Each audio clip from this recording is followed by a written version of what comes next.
All right, so last step we did the iris, the pupil, and the highlight, and now I'm going to work on the shading that goes near the top lid, the bottom lid, and the tear duct.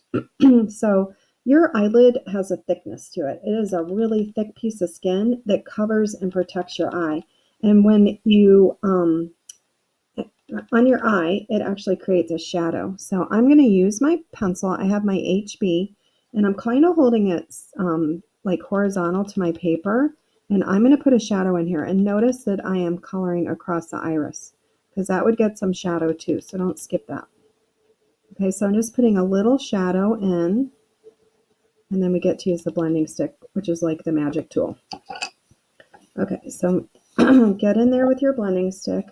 Try not to go outside the line. If you think you're going to go outside of it, grab your eraser shield and just stay right up against it.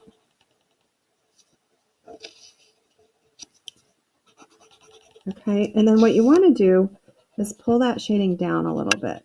Just let it sort of fade out, kind of an ombre effect. And I'm actually going to go across the iris right there. And I'm going to do this side too.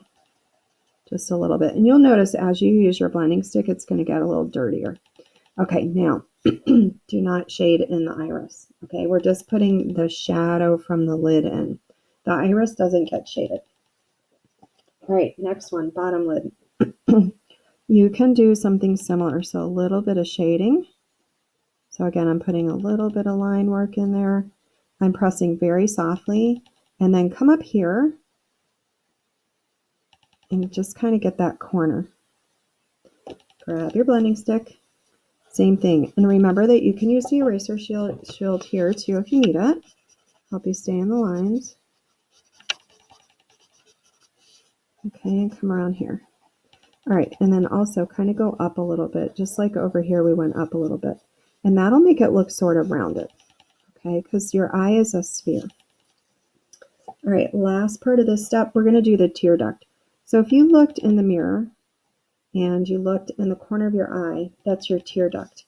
And for a drawing, we just kind of fake it a little bit. So usually I say put a little line there. It looks like a parentheses kind of. Okay, that's actually the corner of your eye.